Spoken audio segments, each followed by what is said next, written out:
안녕하세요. 오늘은 아파트의 장기 수선 계획에 대해 말씀을 드리겠습니다. 모든 건물과 구축물은 세월이 가면은 훼손이 되고 또 각종 기계장치와 직기부품 등은 소모됩니다. 몇 년이 지나면은 차츰 고장이 나고 세월이 더 가면 그 기능이 원활해지지 않죠. 건물 벽체의 토색은 퇴색되고 엘리베이터는 고장이 나기 시작합니다. 시간이 지날수록 그 상황은 더 나쁘게 진척되고 심각한 상태까지 이르게 되죠. 이와 같은 상황에 직면하기 전에 미리 연차적으로 수선 내지 교환을 하여야 합니다.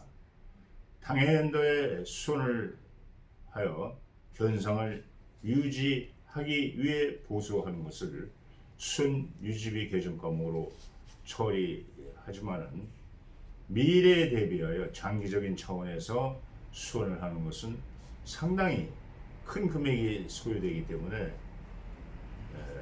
미리 장기 수선 충당금 개정 과목으로 정해진 일정 금액씩을 충당, 즉 적립하여 그에 대비하여야 합니다.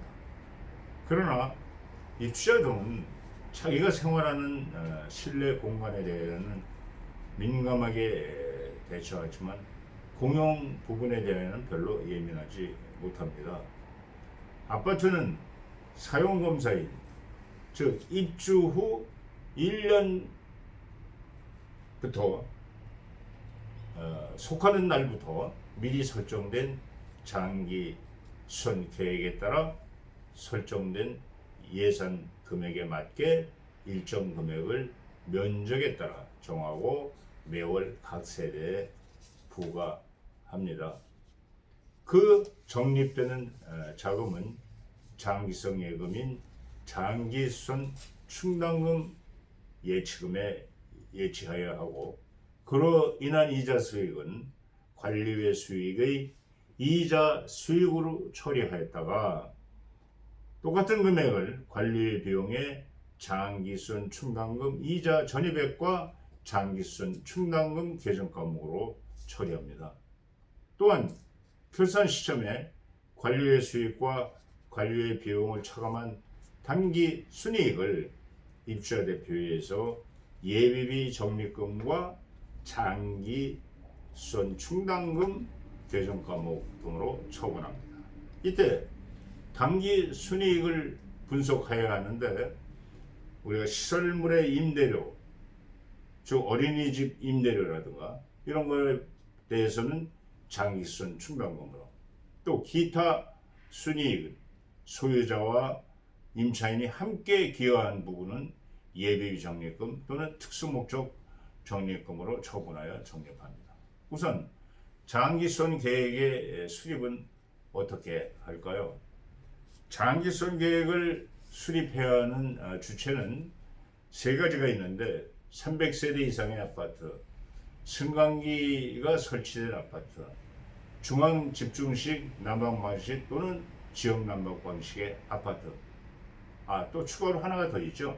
건축법 제11조에 따른 건축 허가를 받아 주택 외의 시설과 주택을 동일 건축물로 건축한 건축물을 건설 공급하는 사업 주체는 국토교통부 장관이 정한 별표 5의 기준에 따라 그 아파트의 공용 부분에 대한 장기 수선 계획을 수립해서 시장 군수 구청장에게 사용 검사를 신청할 때 함께 제출하고, 그 사용 검사권자는 이를 아파트의 관리 주체에게 인계하여야 합니다.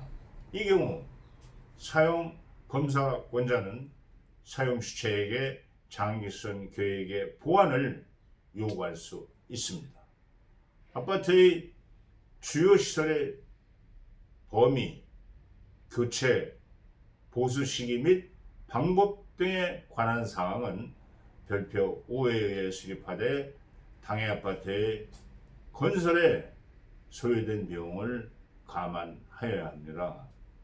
장기성 계획의 수립은 6개 부분, 즉 건물 외부, 건물 내부, 전기, 소화 및 승강기 설비, 급수, 위생, 가스 및 환기 설비, 난방 및 급탕 설비, 5개 부대 시설 및 5개 복리 시설로 나눠서 세부 구분별로 공사 종별, 수선 방법, 수선 주기, 수선율을 정하고 있습니다.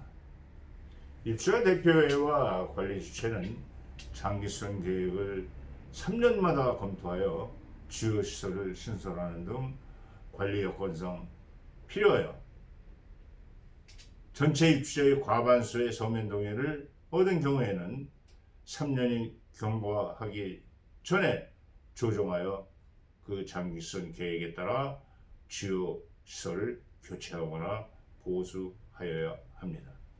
이 경우 장기수선 계획에 대한 검토 사항을 입주자 대표와 관리 주체는 기록하고 보관하여야 합니다. 관리 주체는 장기수선 계획을 조정하기 전에 해당 아파트의 관리 소장으로 하여금 시, 도지사가 지정한 조정 교육 스탑 기관에서 장기수선 계획의 비용 산출 및 공사 방법 등에 관한 교육을 받게 할 수 있습니다. 자, 그러면 장기수선 충당금의 적립을 어떻게 할까요?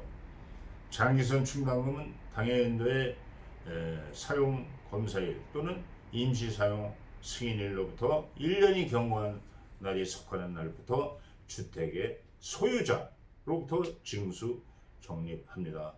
아파트 중 분양되지 아니한 세대의 장기수선 충당금은 건설 주체인 사업 주체가 부담하여야 합니다. 또한 아파트의 사용자 임차인은 그 소유자를 대신하여 장기수선 충당금을 납부한 경우에는 해당 주택의 소유자에게 그 납부 금액을 지급 청구할 수 있습니다. 이때 관리 주체는 사용자가 납부하기를 요구하는 경우에는 즉시 확인서를 발급하여 주어야 합니다.